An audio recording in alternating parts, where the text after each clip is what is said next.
Hi, I'm John Rampton with Search Engine Journal, here with Brian McDowell from Conductor. How's it going? Good, how are you? Excellent, doing very well. Today we're going to be talking a little bit about in-house SEO tools. A lot of in-house SEO agencies or companies are using tools. So what tools should they be using? That's a good question because every company is absolutely different and unique in and of itself. So you really have to look at your organizational structure and what kind of process you have in place as well, because if you have the ability to have an engineer or two on your team, which not all companies can, some don't have the opportunity to get an engineer or two or spend $200,000 just on the resources internally to aggregate all of their data. So you have to identify what you need. Obviously, we have an SEO platform which we've built, or not we've built, we've got 25 engineers working on it on a regular basis. Awesome. And it's more for an enablement within large organizations. So when you think about what tools you need, identify who you need to build reports for, number one, how you need to look at the back end of your own system, and what you can do to automate some of the marketing on the front end. So obviously you need a good audit tool. Things like Screaming Frog are amazing. Yeah, great tool. They'll go through, you probably hear a million people talking about it, but there's functions of it that most people don't talk about.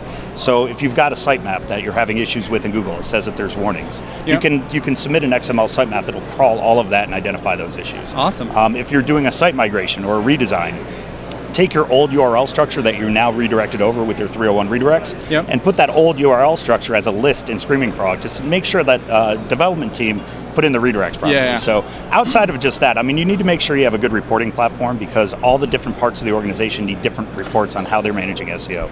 Your IT team, you need to learn to talk to them. You need to be able to provide the data for them that's meaningful for them.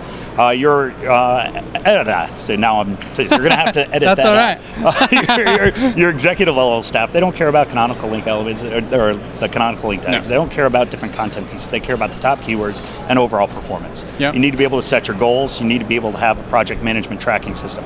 A lot of people use Jira. There's other systems out there that allow you to do that as well.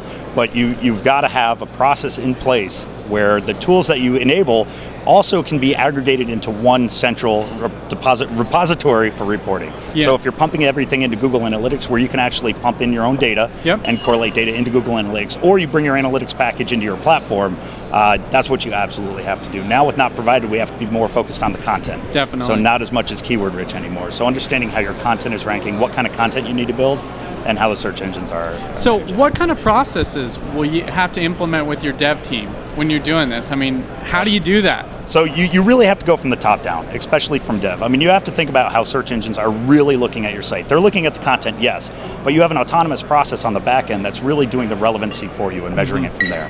So what you need to do is really identify where your needs are and what they've done wrong, because engineers, they're artists, right? They've put together this beautiful site, users use it really well, and it looks great and it functions great, but from a back-end crawling perspective, there's a lot of kinks in the armor. So you can't go at them with this thought of, hey, we're doing this wrong, we need to fix it. You need to go and educate them on how they're doing it and what they're doing right and wrong. So you really need somebody in-house that's more of a Tony Robbins approach to start with the manager and then go down and get them excited about what they're doing. Because these are now best practices nowadays. I'm gonna, just looking at the last 6 years, there's been a 1,900% increase in the amount of companies looking for people who know SEO. And in the last 3 years on LinkedIn.com, there's been over a, 400% increase, went from 250,000 to 1 million people that say they know SEO. So you have a developer that claims they know SEO. A lot of people that know SEO or claim they know SEO. But we need to educate them, right? So they say they have SEO, they put it in their LinkedIn profile. It's our job to go and make sure that they truly understand it and they're building the site appropriately. And a lot of these companies, the release cycle is every 6 months. So you got to make sure you get it in quickly and you build a priority. Excellent. Cool. Well, thank you very much. Again, John Rampton, we're with Brian McDowell from Conductor. So thanks a lot for having us. Thank you. It's good to see you. Looking forward to it.